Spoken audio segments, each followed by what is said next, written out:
Hello and welcome to Module 3, Top of the Pyramid. My name is Judy Goldberg from 211 Child Care, and I'll be presenting some of the slides from this module.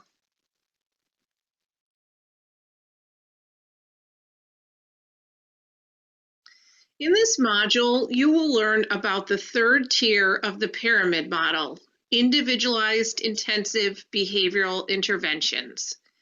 This begins with completing a process called a functional behavior assessment that leads to the development of a plan for an individual child. The purpose of the plan is to reduce challenging behaviors. This is accomplished by adjusting the environment when possible, teaching the child replacement behaviors, and reducing the reinforcement the child receives from using the challenging behavior. This module will describe the steps of the assessment process and development of the individual plan.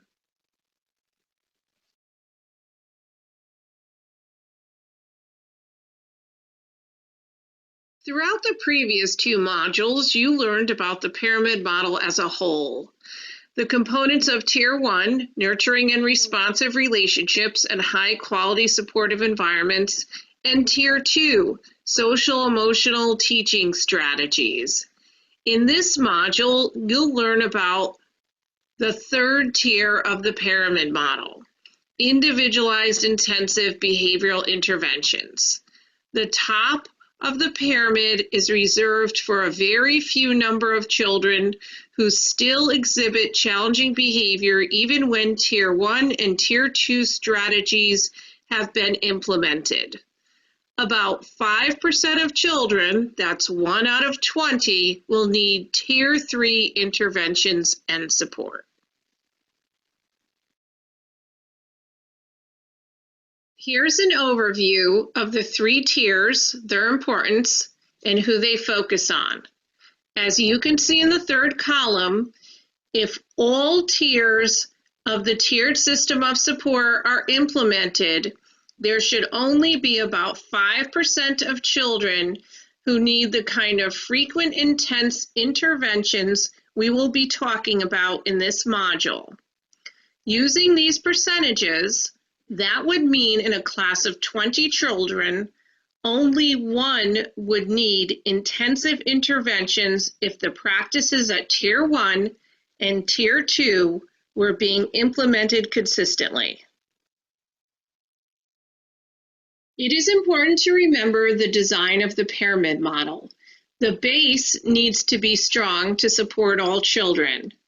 When the evidence-based practices in Tier 1 and 2 have been fully implemented, you may still have children or a child exhibiting challenging behavior. That's when you need Tier 3 strategies such as identifying the steps of the process of positive behavior support, describing strategies that may be used to prevent challenging behavior, identifying replacement skills that may be taught to replace challenging behavior, identifying how to respond in a way that does not maintain or reinforce challenging behavior, and developing a behavior support plan. Please take out your Tier 3 practice implementation checklist. Take some time to look that over. This can support your work in this area. Please take a look at conducting a functional behavior assessment and developing the behavior support plan. Picture the iceberg. Focus on the tip of the iceberg. The challenging behavior is what you see as you see the tip of the iceberg. However, you can't see what's under the water. The why is below the surface. What is the child's behavior telling you? What are they trying to communicate? You can't see the underlying reasons.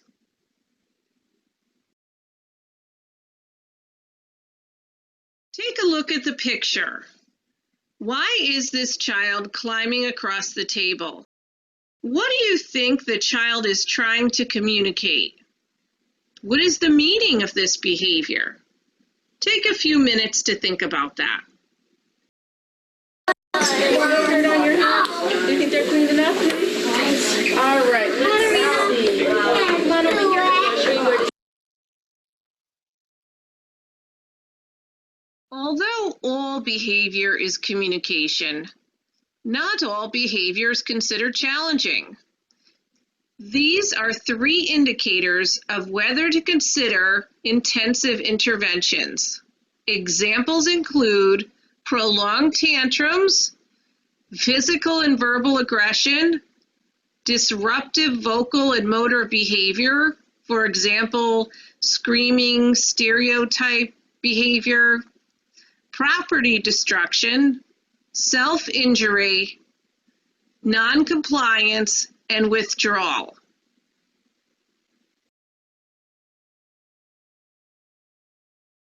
Children express emotion through their behavior. We look at the intensity of the behavior. Is it ongoing, persistent behavior? The frequency. How often is it happening? And duration. How long is the child exhibiting the behavior? And this is why we keep data, to keep track of the intensity, frequency, and duration. So we could try to figure out what the child is telling us. What is the child trying to communicate? What purpose does this behavior serve for him or her? So now that you've heard Judy define challenging behavior and talk about intensity, frequency, and duration, do you consider the girl climbing on this table challenging behavior? We see that she's trying to get to a tray of cookies and the teacher is not looking. The children are spending time waiting with warm cookies there. I would think that was hard to sit and wait for cookies while maybe 1 or 2 children isn't ready to sit down yet. What else could the teachers do to avoid having a child climb on the table? So this is the kind of thinking and reflecting we need to do about children's behavior. Is it challenging or do we just find it challenging? We always want to go back to the base of the pyramid and consider, have we tried all the best practices from Tier 1 and Tier 2 that you've been learning about in this training? So this is a newer resource on challengingbehavior.org. And it's called Rebuilding the Pyramid, Reconnecting After a Break. This is something that we need to consider when children have been away from school for quite a while. And even over the weekend, you might have to reteach some of these things that are on this resource. So let's just go through schedules. You need to reteach the schedule at the beginning of each day. Note any changes in the schedule as a result of the break. Refer to the schedule before and after activities throughout the day. Routines. Reteach steps of common routines. Model and practice the steps. Provide individual supports as needed. Provide positive descriptive feedback to children when they follow the routines. So remember, we're always thinking about those deposits. Are we talking to the kids about what we see them doing and how much we appreciate that they are following the routines? How about our supportive conversations? So important. Acknowledge children's communication to you. Greet and call children by name in a calm, positive tone. join in play and talk about their play using questions and comments and expanding their play. Support the interactions between children in play. Then consider again your expectations and rules. Reteach the rules. Provide children with opportunities to practice the rules. Refer to the rules throughout the day. Give children the positive feedback they need when they're following the rules. Talk about how the rules link to your program-wide expectations. For example, being safe, being a friend, being kind. Wow, look at you. You brought some markers over to your friend. Positive descriptive feedback. Provide that positive descriptive feedback to children when they follow a direction, engage in the activities, transition appropriately, follow the rules, engage in friendship skills, demonstrate desirable behaviors, actions, or skills. And then the emotional support. Are you labeling and describing adult and child emotions throughout the day, especially as they relate to returning to school? Are you supporting children in talking about their emotions? And are you modeling and practicing calm down strategies throughout the day? So if you're considering all of these best practices and you're still having a child who needs extra support, that's when you're going to be considering the Tier 3 strategies. You've tried best practice from Tier 1 and Tier 2, and the child needs additional support. The behaviors interfering with the child's relationships.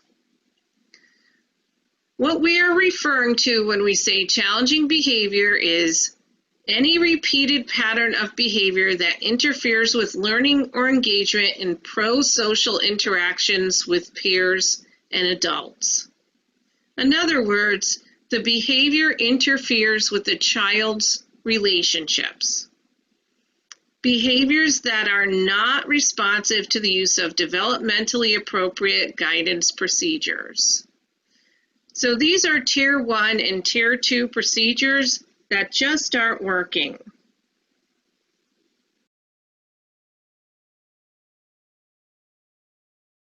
What are some challenging behaviors you are seeing in the classroom? Take a few moments to write down on a piece of paper some of those challenging behaviors. Next to those challenging behaviors, write down what you think the purpose of those behaviors might be, or what they might be communicating.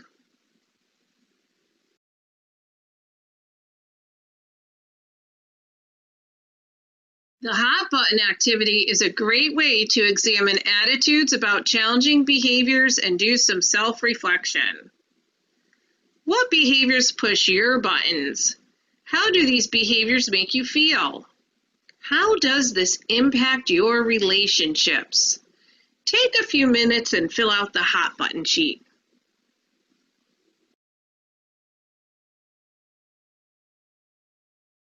For the behaviors you recorded, which ones fit under acting out behaviors?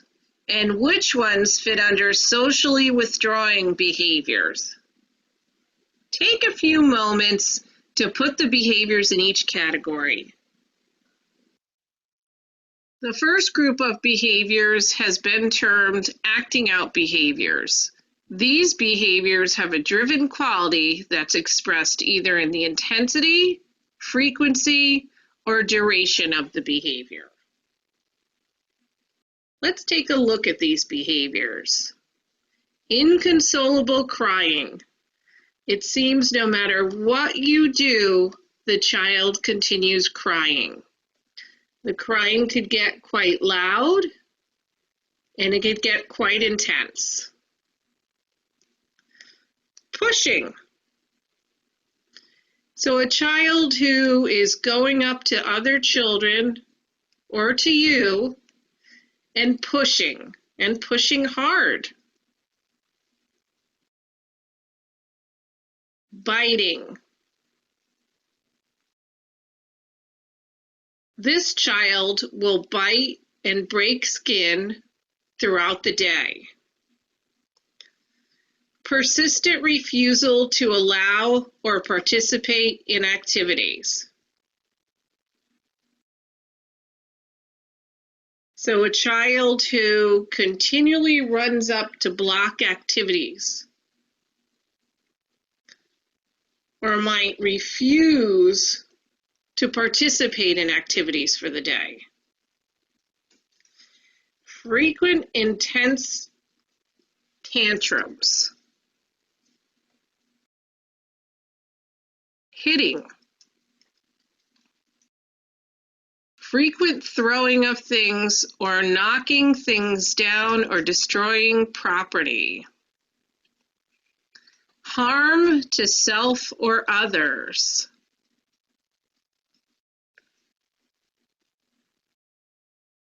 Can you think of any other acting out behaviors? When you think of those behaviors, think about, is it a typical behavior for a child? When would it become more of an intense behavior? For example, biting is typical. It's a typical behavior for a toddler and into preschool. But when it becomes so intense that it interferes with the child's relationship, it becomes a challenging behavior. So think about some different behaviors and think about the behaviors listed. We see preschool children hitting all the time.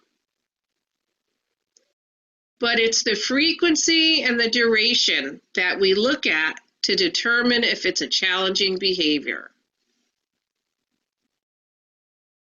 Social withdrawing behaviors are just as important to pay attention to, and they could go unnoticed because the behaviors are not disruptive. These children need the attention and social emotional skills. These behaviors can sometimes be referred to as withdrawing behaviors or internalizing behaviors. These behaviors appear intense because the child uses them so frequently or so consistently. A child exhibiting this type of behavior may appear to have given up attempting to get his needs met, or have moved away from interaction with others. This type of challenging behavior is often overlooked in a busy childcare setting. With these type of behaviors, you may think the child just wants time alone, or they just like being alone. It's important to look at these behaviors and examine the frequency and intensity of these behaviors,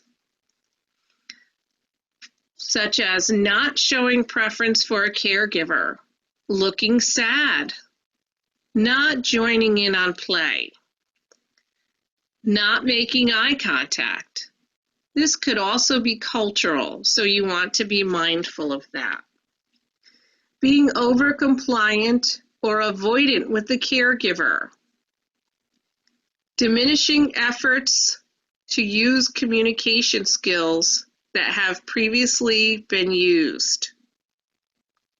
So the child is not communicating anymore, or they're not speaking to you. This is critical to pay attention to.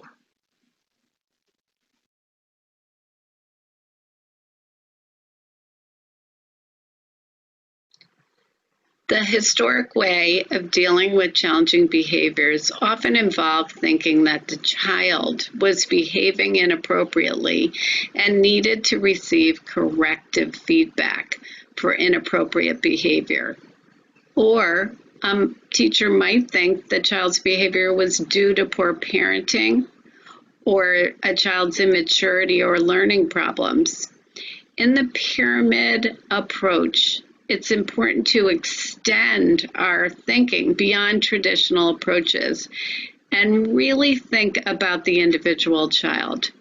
We move from traditional views of problem behavior coming from within the child and beyond our control to thinking about behavior being related to many variables, with some of those variables being factors that the teacher can influence.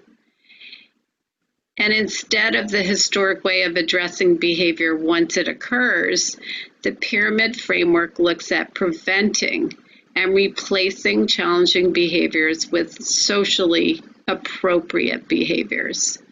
On the next slide, you'll hear a video, and you'll hear Dr. Rosemary Allen as she discusses disproportionality in suspensions and expulsions, and how we, as caregivers, can reverse our historic way of addressing challenging behavior. Judy will meet you on the slide following the video.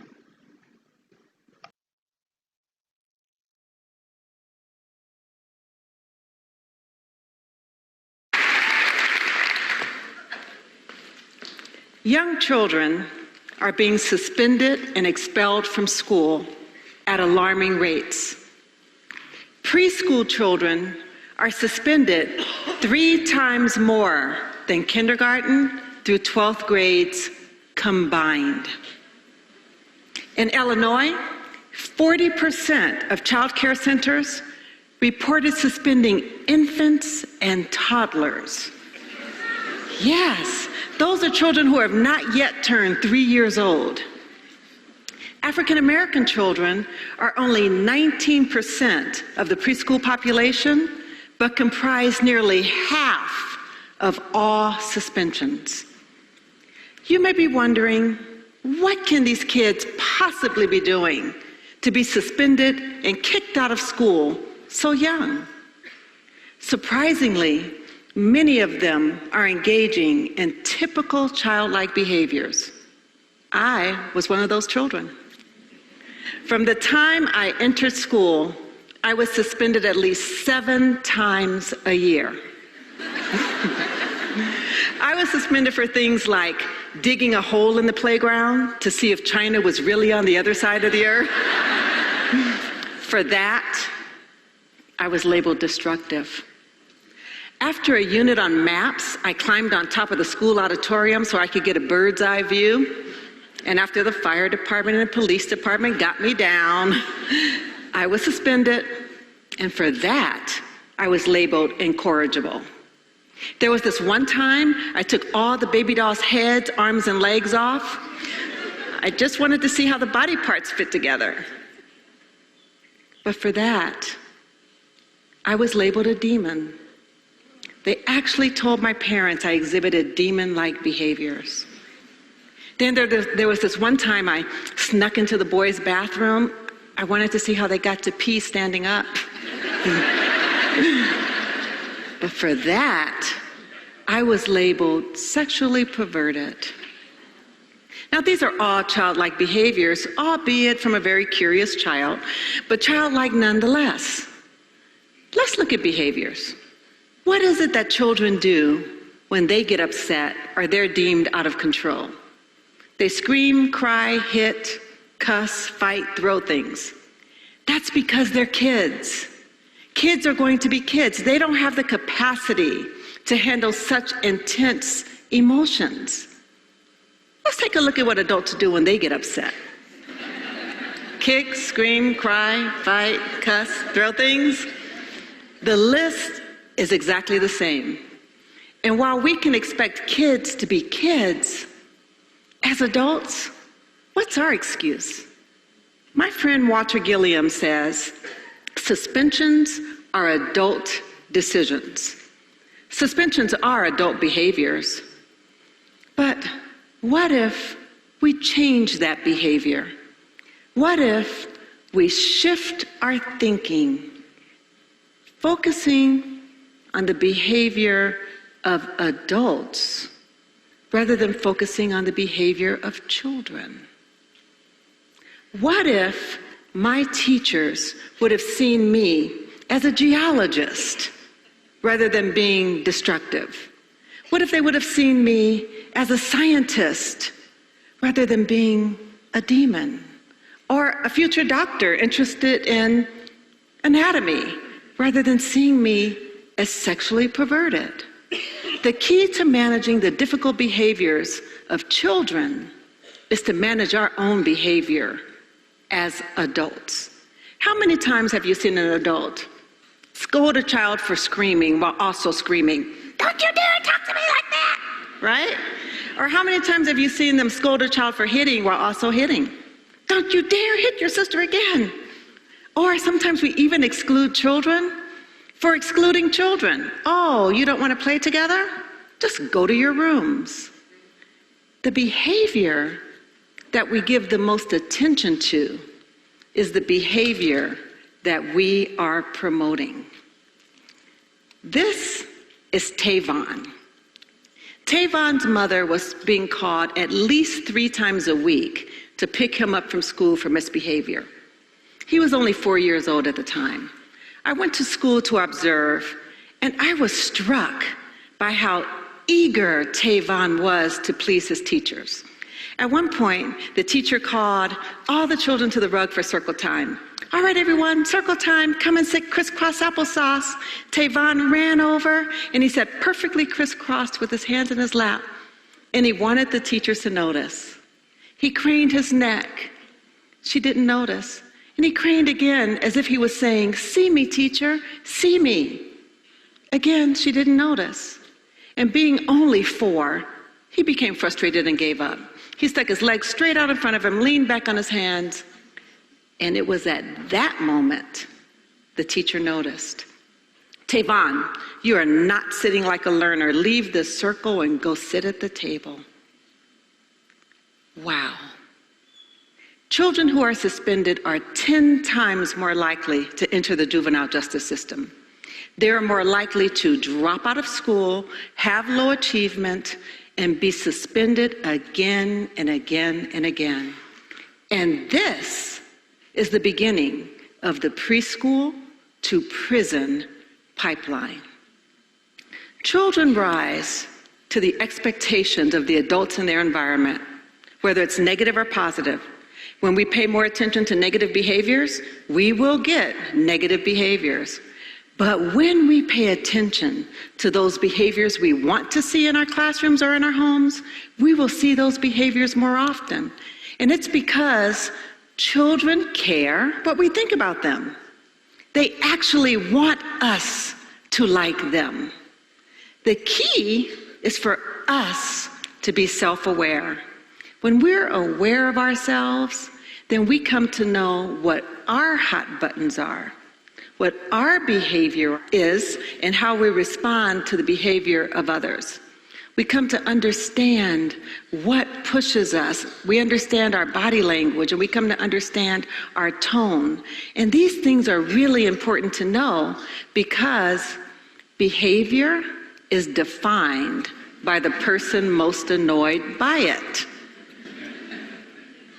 Now, for me, it was my daughter Jasmine when she was just 15 years old, teenager. She had the smartest, sassiest mouth I've ever seen or heard. She was quite clever and witty too, but that smart mouth, oh my goodness. My husband didn't understand why it bothered me, but for him, it was when she slammed the doors. Now, slamming the door didn't bother me because that meant that she was on the other side of it. He became so frustrated once that he said, "If you slam the door one more time, I'm going to take it off the hinges."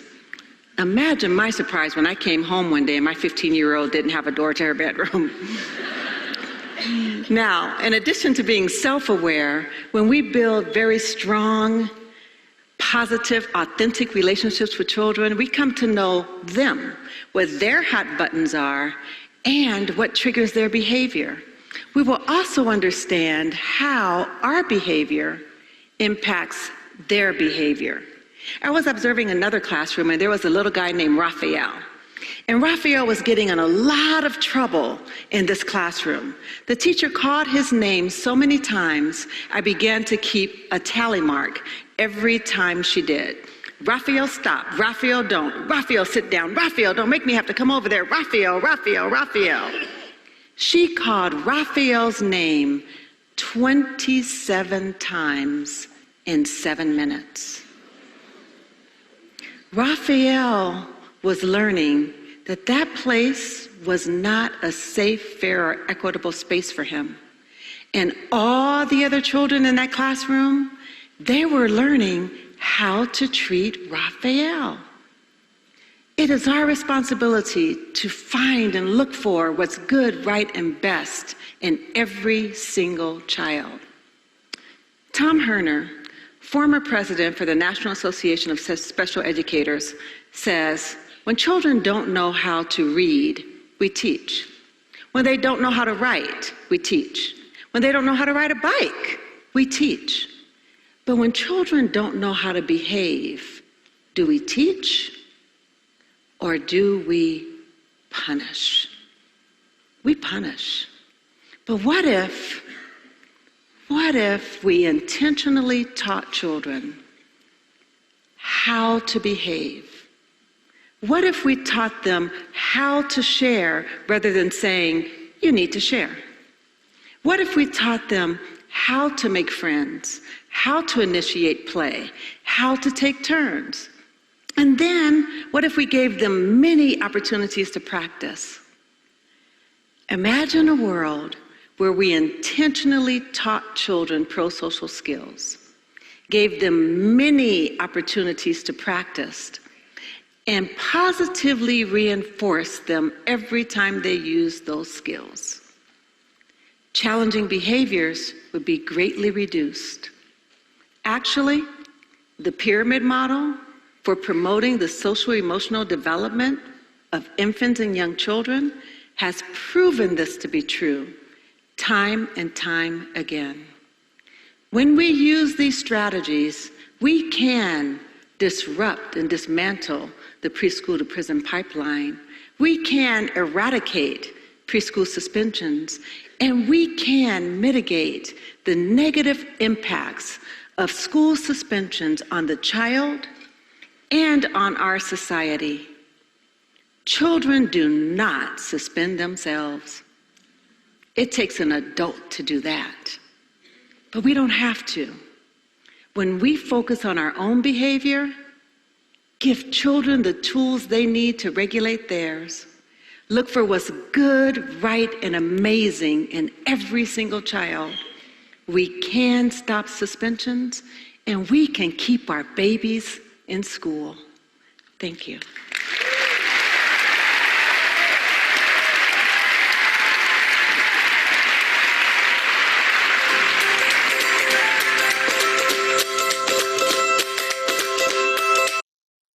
Reframing is a big part of changing our perspective and our attitude and behavior towards a particular child. It helps us think about what's possibly going on with that child and putting it into perspective. Here's some examples. He whines from the moment he gets here until the time his parents pick him up. A possible response is, he must really miss his family. We've just reframed that into what the behavior might mean. And now we could address the child's needs. How about she is clingy not only with her mother, but with other adults as well? We could reframe that into, she might be slow to warm up in new settings or in the presence of other children and adults. Therefore, she needs a little extra affection to feel safe and secure. How about, I have to watch him like a hawk or he'll run down the hall or go out the gate. Let's put that into perspective and reframe it. He may not understand my expectations about staying with the group. He is very active. And now that you know what the possible meaning might be, you could review the rules with him and why it's so important that he stays safe. Reframing also helps us manage our personal stress.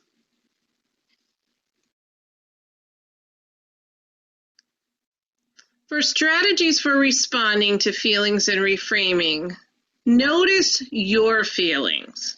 How are you feeling? Ask I wonder questions. I wonder why his behavior is like that.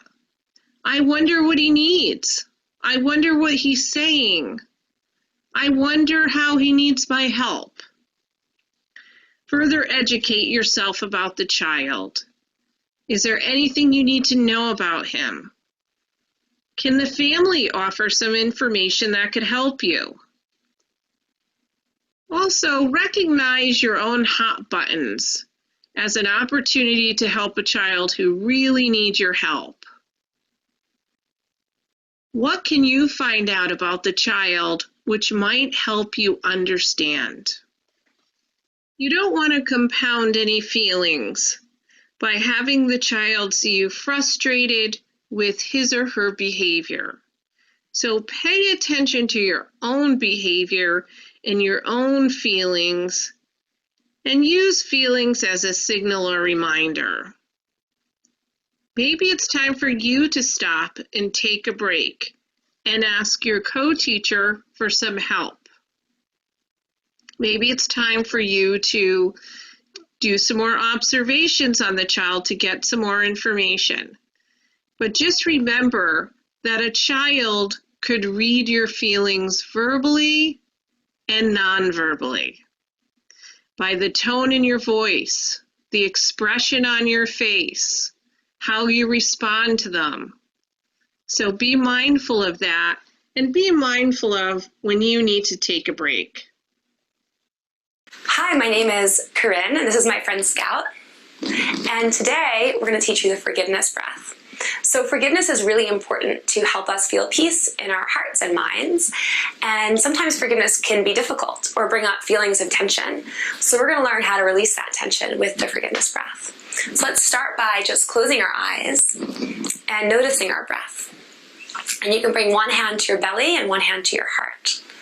And just feel your heart and belly rise and fall. Great. So inhaling, exhaling, breathing in, and breathing out.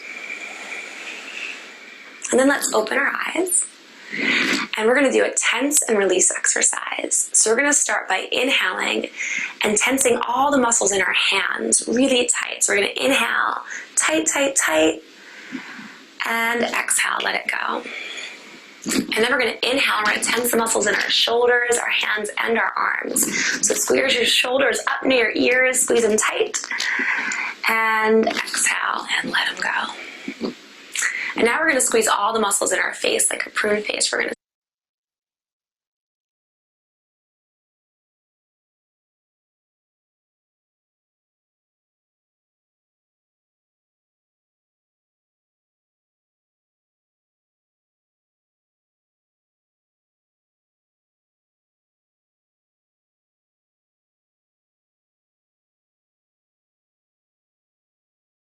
Hi, my name is Corinne, and this is my friend Scout.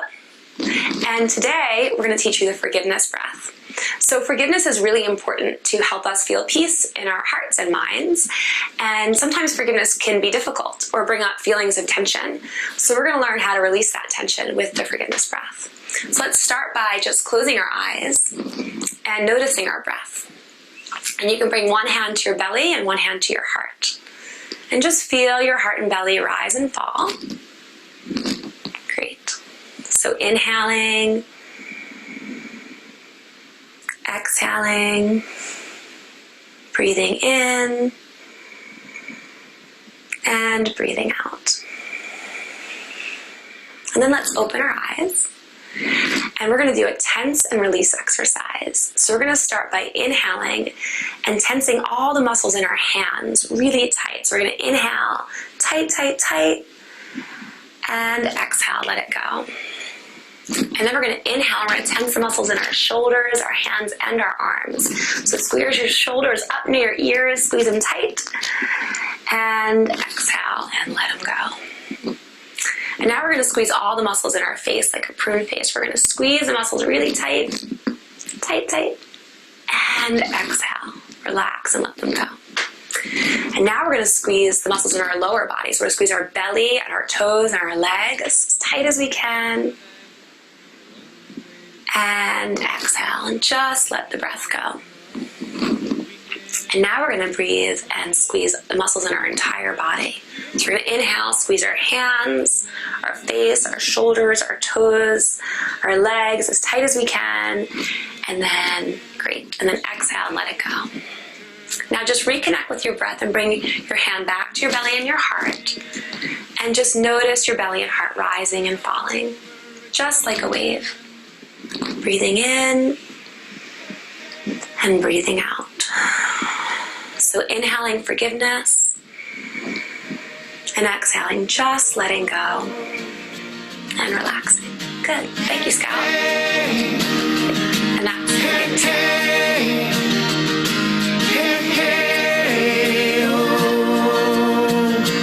It's all part of us.